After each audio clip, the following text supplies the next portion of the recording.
"Hey, where are you? We're having a drink without you right now." It was my welcome party. I booked a pub with a capacity of 90 people.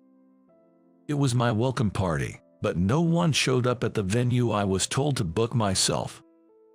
"You can come once you pay the full cancellation fee for that place." My supervisor, David's voice had a mocking tone when we spoke over the phone. Same old story. David consistently singled me out with these subtle forms of harassment. All because I used to be a temp worker. It's unfair. An entirely unreasonable cause for such treatment. Yet, I endured such bullying. I kept bearing it, over and over. But this time, I couldn't take it anymore. "Well then, all of you are fired." I just said that and then hung up the phone. David didn't know who I really am. I'm Ethan Bamford. I have one elder brother. He is much older than me. His name is Kyle Abbott. Our parents divorced when I was in elementary school. I was taken in by my mother, while my elder brother, who was in high school, was taken in by my father. After they divorced, they never met again, but as siblings occasionally got together, chatted, and played games. We got along very well. Kyle, who's 10 years older than me, has always looked out for me. In the past, my brother used to come to pick me up from school, and on the way back, we would sometimes grab fast food together before heading home. He even used to play with my friends at the park. Even though we lived apart, we frequently met up and continued to bond, so the strong relationship between us siblings remained intact over time. Despite the enjoyable time spent with Kyle, life with my mom was financially challenging. Our divorced dad didn't provide any child support. Because of that, Mom always worked so hard to support me. Even as a kid, I could tell our finances were tight. I want to help Mom out, even if it's just a little. In order to support my mother, who was raising me as a single parent, I started working part-time at a pub when I was in high school. From after school till late at night. I worked hard, covering at least my school expenses. Of course, even as a high school student, my good relationship with Kyle continued. Being older and already in the workforce, Kyle often shared with me the realities and challenges of the working world. From manners to mindset, to the importance of never forgetting one's roots in a job. My brother's words, which I hold in deep affection, carried more weight than any other words, and they naturally found their place within me. I always looked up to him during my high school years. Seeing him work hard, staying grounded, and striving was truly awe-inspiring. Then one day, "Ethan, I've been thinking about starting my own business. What do you think?" I was taken aback by his proposal. My brother worked tirelessly to establish a solid position for himself. He eventually grew to start his own business. "If anyone can do it, it's you, brother," I responded without hesitation. I was genuinely proud of my brother's entrepreneurial journey. My dear brother. He gradually became someone I looked up to and eventually became respected by all. I was so proud of him. After graduating from college, I took a job at the same pub where I had worked since high school. When I was working, my brother often came by with friends to eat. Not just that, on days when I didn't have shifts, we'd go to that very pub where I worked for drinks. People often say that working at a pub is tough, but I always felt that this place wasn't too bad. I loved working there because it was rewarding and fun. The pub, which initially was just one establishment, expanded to a second, then a third, and then a fourth location because their sales were booming. One day, out of the blue, having worked for a long time and having a reputation for being diligent, my boss said to me, "How about managing our second branch?" I had to think before giving my response. The job is fun, and there's a sense of accomplishment. Honestly, it's a very tempting offer. but I had set a goal for myself, to work at the pub until I'm 30. I have a dream, and to achieve that dream, I need to retire around 30, so I'm not sure. I've heard about that. Still, I want you to take it. Even after I told him that I can only work until I reach 30, my boss didn't change his mind. There's only one thing I can do. All right, let me do it. I'll definitely hold down the fort at the second branch. Making that declaration was a very courageous step. But the experiences I've gathered over the years gave me a nudge. I was filled with excitement to embrace new challenges rather than apprehension. The boss, hearing my response, smiled contentedly and patted my shoulder gently, signaling his expectations. I'll fulfill my duties until the day I leave. That's the attitude I learned from Kyle, as a senior in the workforce. In the second establishment, just as before, I poured my heart into every aspect, valuing the customers, service, and the quality of food. From lively greetings to offering meals that provided more value than their expense. We tackled even the smallest tasks without cutting corners. Our staff's hard work paid off, and the pub's reputation certainly grew. Thank you. Delicious. We'll be back. Always feel good coming here. The bustling interior was filled with such words and smiles. It wasn't just about eating. To make sure our customers left with a smile, we put our all into our work, no matter how small the task. Then, the year I turned 30. Having led the staff as the supervisor for so many years, I handed over my position to a subordinate and left the pub. After working there for many years, I certainly felt a sense of accomplishment, but there was also a lingering doubt about whether I had genuinely served the establishment's best interests.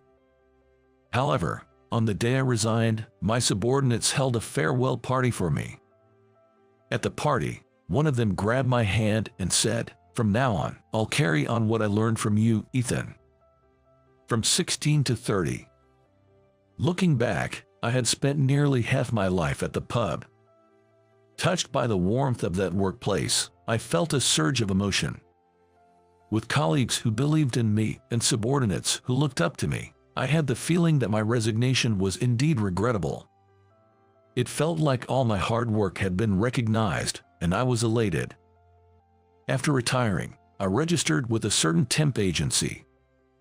And from there, for about a year, I worked at various companies as a temporary worker. From 6-month long-term temp assignments to 1-month short-term stints, shift-based assignments, and even one-day gigs. Even though they all fell under the umbrella of temp work, there were many types I hadn't known about until I tried them. I worked in various roles at different companies. Having only ever worked at a pub before, through these temp jobs, I got to experience a wide range of professions. From cashiering at a large supermarket, restocking shelves, office clerical work, to factory jobs and delivery services. Each one was a fresh and new experience for me. The more I experienced, the more I felt it was adding value to my skills. I started to get a sense of the essence of a society that functions thanks to the efforts of so many individuals. Then, a year later, I joined the temp agency that had been dispatching me, this time as a full-time employee.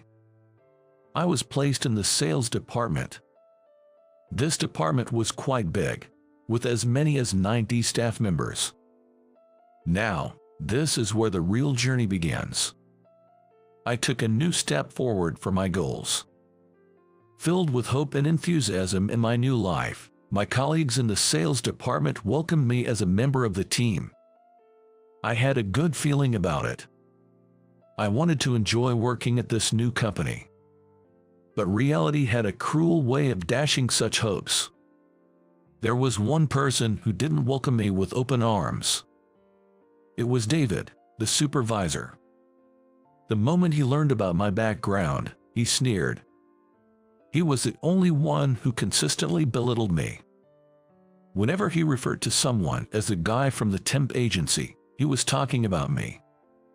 Just because he started as a temp, you think he's only good for making coffee, but I mean, having a guy make coffee for you, he probably can't handle it. That's the problem with those who are temps. There's no real task you can trust to a former temp, right? Heck, can you even tell me what he's capable of? Comments like these were a daily occurrence for me. Just because I transitioned from a temp position to a full-time job doesn't mean I'm less capable. But David assumed that temp equal incompetent, low skills, and never stopped mocking me. It seemed like he enjoyed publicly belittling me, loudly calling me the former temp for everyone to hear as some sort of warning. I believe that one day they'll understand. If I prove my capabilities as an employee, they should treat me better.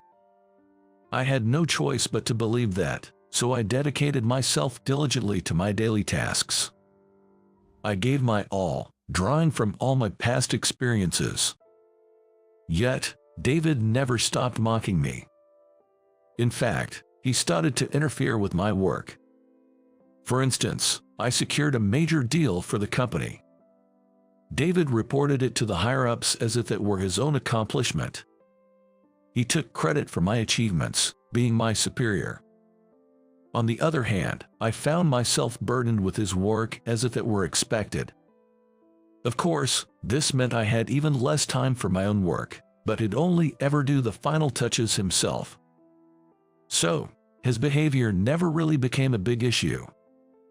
These interferences escalated little by little into pure harassments. On days when I had booked the conference room, it'd be used ahead of my time slot without any explanation. In other words, it meant that I was causing inconvenience to my clients. Furthermore, he even deliberately messed up the pay calculations for the temp staff I was in charge of. As a result, I began receiving complaints from them. For me, if the harassment was directed solely at me, I could bear it, because only I would be affected. I tried to ignore it, thinking it would blow over. But causing inconvenience to clients and temp staff was something I just couldn't forgive. I didn't want to involve others. The guilt of causing trouble to innocent people because of me was unbearable. And so, I ended up inconveniencing many. Despite all this happening, I never once had concrete evidence that the supervisor did this on purpose. What should I do? What's the best course of action? Days of agonizing thoughts continued without any solutions. Perhaps some pitied my situation. Occasionally, colleagues would quietly leave snacks on my desk, and some supervisors would always treat me to coffee when we met at the vending machine. From them, I could sense a kind of sympathy. But while they'd give me these sympathetic looks, no one openly defended me. That's how intimidating David was, wielding such influence in the department. But still, such simple warmth was very precious to me at the time, and I was so grateful. A cup of coffee slightly more expensive than the one the boss was buying for himself. The warmth of that coffee was the very warmth of the boss who gave it to me. Their presence was my emotional support. Then one day, I heard shocking words from David. "Hey, newbie, book a place for 90 people. We're throwing you a welcome party."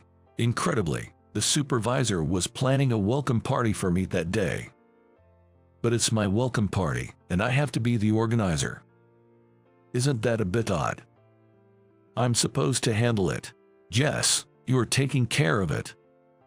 Detecting my displeasure, David raised an eyebrow, looking like he wanted to say, "Got an issue," and then sneered as he let out a mocking laugh through his nose.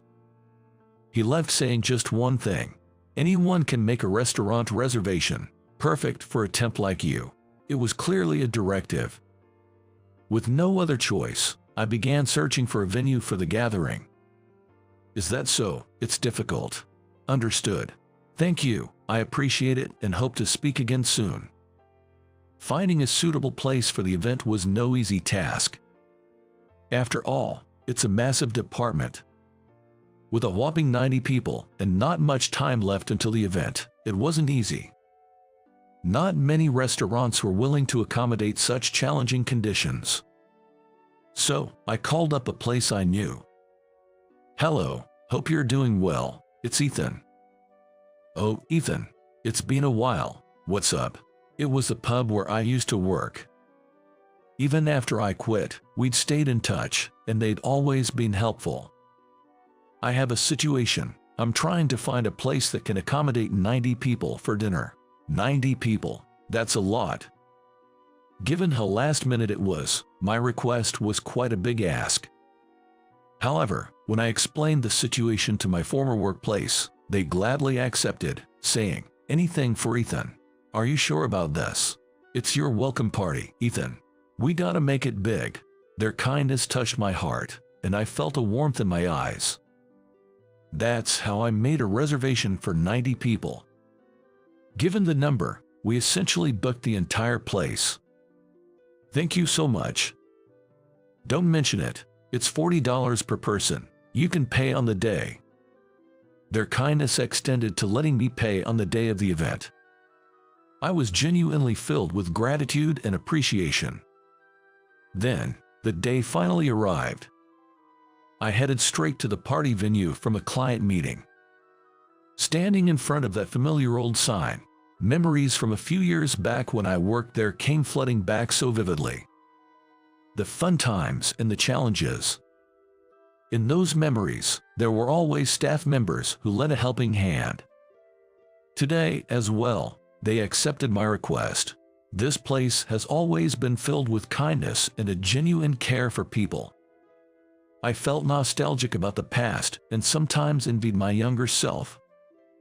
But when I think about my current department, well, it's not that bad. It then hit me why I had come here today. That's right, it was my welcome party. Normally, David gives me a hard time, always making things difficult for me, but even so, he organized this welcome party for me. It's not all bad. There are people who truly see me and understand what I'm going through. Lost in nostalgia between the past and present, I reached out to open the familiar curtain at the entrance. The moment I opened it, a warm and inviting aroma, filled with love, tickled my nostrils. However, when I looked inside, there was no sign of anyone. What's going on? This can't be right. It's impossible. With a reservation for 90 people, it was highly unusual to see only one person. The staff at the pub showed clear signs of anxiety. I couldn't comprehend the situation, and time just kept moving. The owner and the staff, despite their evident worries, kept preparing for the feast. Just as the starting time approached, I got a call from David. "David, where the heck are you, man?" True to his style, I could sense David's chuckling tone through the phone. I had a bad feeling. "What do you mean where? I'm at the venue we booked. Where are you?" "We're somewhere else, having drinks without you right now." "Excuse me." His nonsensical words made something snap inside of me. It was the sound of my breaking point, which I had been purely holding onto. "We're partying over here. If you cover the full cancellation fee there, you can come join us." That was the last straw. I couldn't stand the constant mockery and humiliation any longer. I shouldn't have had to endure this in the first place. I never should have been treated like this from the get-go. The anger I had bottled up for so long began to pour out like a river. I couldn't hold back any longer. "Well then, fine. I'm firing everyone over there with you." I said that and hung up before David could respond. Jeez. I've reached my limit. I've had enough. In a venue reserved for 90 people, I stood there alone. Set up and left hanging, the weight on my chest felt unbearable. At that moment, a man approached me. It was my brother, Kyle. Kyle's company was currently in a big deal with this pub. He had visited the pub numerous times due to the deal. He was helping out that day since there was a large gathering of 90 people. "What's going on here?" Kyle, the thing is, it was supposed to be my welcome party, but David, I explained everything that happened. That's ridiculous. This can't happen. And this, what are we going to do about it? A furious Kyle immediately called David. It's the CEO speaking. You're fired, effective immediately. I don't care. You're fired. Don't bother coming in anymore. My brother delivered the firing news over the phone. David was taken aback by the sudden call and its content from my brother, Kyle. It seemed he rushed over here, his face dripping with sweat. He must have been drinking. His eyes, slightly reddened from the alcohol, were wide with shock at the situation. It made sense.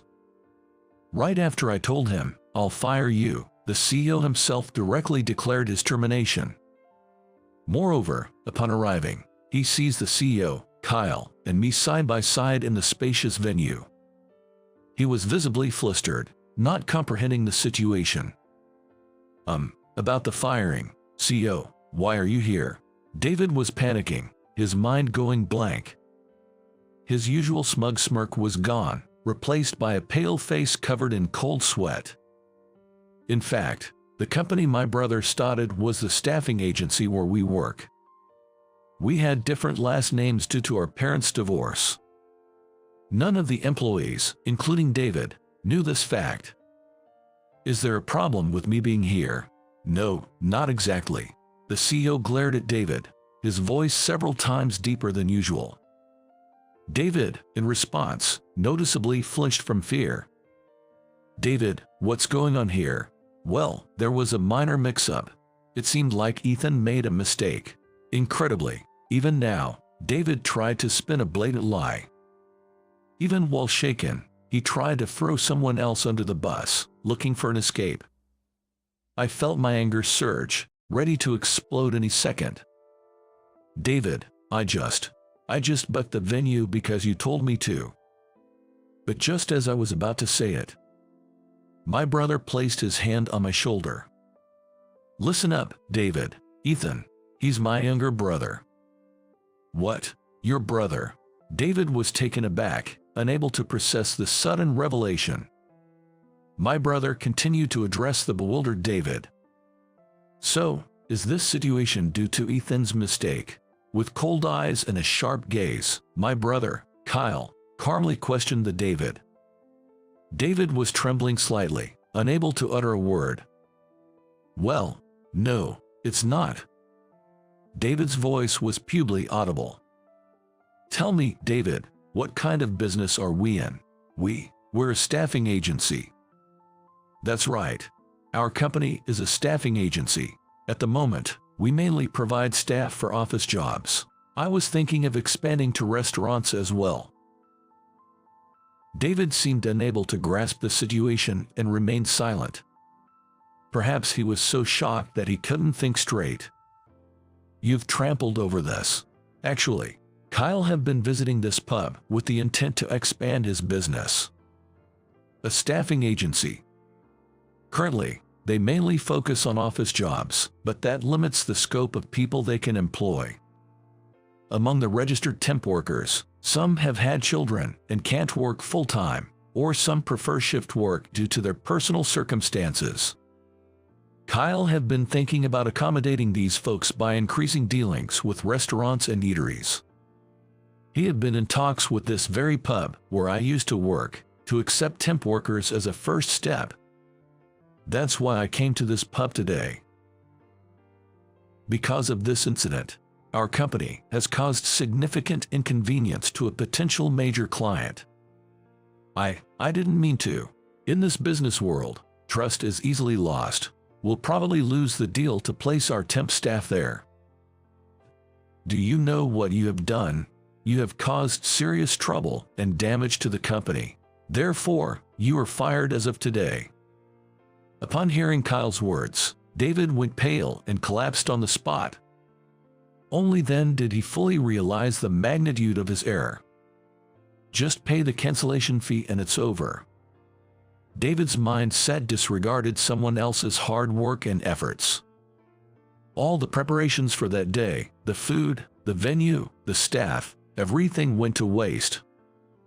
David's harassment was a despicable act that insulted everyone involved in the preparation of this banquet. And there was nothing particularly special about this banquet. The numerous harassments the supervisor had inflicted upon me. Because of that, many have been inconvenienced over time. I wasn't the only one who had been harassed. David eventually realized his mistakes. But by now, it was too late to do anything about it. I'm truly sorry. The soft-spoken voice of David quietly faded away in the pub. My brother, Kyle, would surely never forgive David. From what I had learned from Kyle, the supervisor's conduct was far from what was expected of a professional. Originally, I had planned to work at a pub for a while and then join Kyle's company. The pub that had supported me for half of my life. I wanted to give back, even if just a little, so I did everything I could for it. I worked tirelessly, hoping my efforts would benefit the place. After retiring at the age of 30, I wanted to learn the ropes, to understand our customers' feelings, so I worked as a temp for a year. Life's continuous learning curve made that year incredibly enlightening for me. I learned so much and expanded my perspective. I realized how many people worked hard every day to make things happen. Knowing how hard it was made me realize gratitude that I had not noticed before. Eventually, everything was set, and I eagerly joined the company. Not just my work performance after starting, but also David's dismissive attitude toward temp staff. Kyle, the CEO, was aware of all of it. I bore it, but David's behavior was beyond acceptable to anyone. And then came this incident. The disciplinary action taken against David reflected his lack of regard for the essential temp staff. No one in the company objected to the punishment. If we didn't have temp staff, our staffing agency wouldn't make a dime. In essence, temporary staff are incredibly valuable and are in fact our clients. Please never forget this. The next morning's company meeting, the CEO announced to all staff the importance of not belittling temp workers, referencing David's previous behavior. Though the CEO spoke in a calm tone, his words and expression conveyed utmost seriousness, and it deeply resonated with all of us employees. With this message, even those influenced by David seemed to be realigning their attitude. On the other hand, those who have been intimidated by David, they finally seem to be working more freely and confidently. Ethan, I'm sorry I couldn't help you before. Although no one else had done anything wrong, my boss apologized to me. But in truth, I was saved by the cup of coffee he gave me. I wanted to express my thanks. With that sentiment, this time, I gave him a coffee. Of course, it was a slightly more expensive one than usual. 6 months later, I became the sales director. Drawing from my experiences during the year as a temp worker, I made it my mission to prioritize and value our temp staff more. For instance, I initiated short-term workshops for free office skill training and organized seminars to help find the right job match. The feedback was generally positive. I am now thinking that we need to distribute discount coupons from children's clothing manufacturers, or maybe in office makeover classes. Ethan, what about setting up a childcare area? That's a thought. There might already be folks in our department who'd benefit from that. Additionally, I believe we need to enhance the benefits for our temp staff, perhaps a medical service through affiliated hospitals. Collaborating with hospitals might even present business expansion opportunities, don't you think? Within the department, there's always an immediate sharing of what's thought to be necessary. The company is held together not by one person, but by all its employees. Every voice is equally valuable and cherished. For the sake of our invaluable temp staff and the employees, the whole company comes together to think of what can be done. And to make this department a warm, cohesive team. Making sure that those who work for us feel a sense of comfort was my goal. I visited the pub so many times with the CEO, Kyle. We visited time and time again, going there to apologize. Finally, the pub forgave us for the blunder we made that day. Thanks to that, we managed to successfully bring on board the temp staff. Now, it's easier for the temp staff to find and do their jobs. From the pub's perspective, they get diligent workers and can more easily manage shifts. In such a manner, it's been well received by both parties. Our goals, the ones we set out for, have borne fruit in this way. Moving forward, we want to expand and collaborate with more eateries. We're working hard towards that goal. Hey bro, what's up? On the day I went to negotiate with a new restaurant, I called out to my elder brother. You know, I've always looked up to you, bro. Heh, what's gotten into you all of a sudden? You're making me blush. My brother responded with a gentle smile. It was the same expression he wore years ago, waiting for me outside the school gates. I still do, of course, but I feel like admiration alone isn't enough anymore. Yeah. He seemed to be genuinely listening to my heartfelt confession. I have to take responsibility for the company and for our staff, just like you do. Absolutely. So, little by little, I want to stand beside you, matching your strides. The more I spoke, the more embarrassed I became. I could tell my face was turning red from the heat of it all.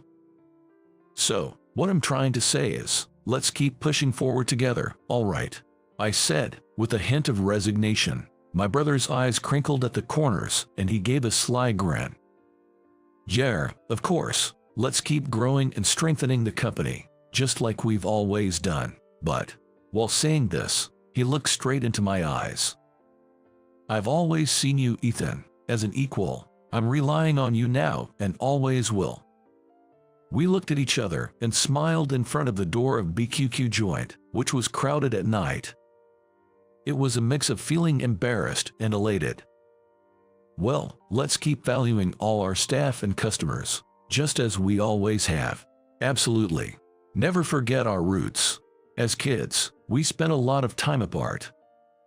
Because of that, we've promised to join forces even more as we move forward, aiming to grow our company. A company, in a way, might just be like a big family, where everyone looks out for and supports each other. I believe that's how we truly grow. Standing in front of our towering company, I felt proud to be a part of it.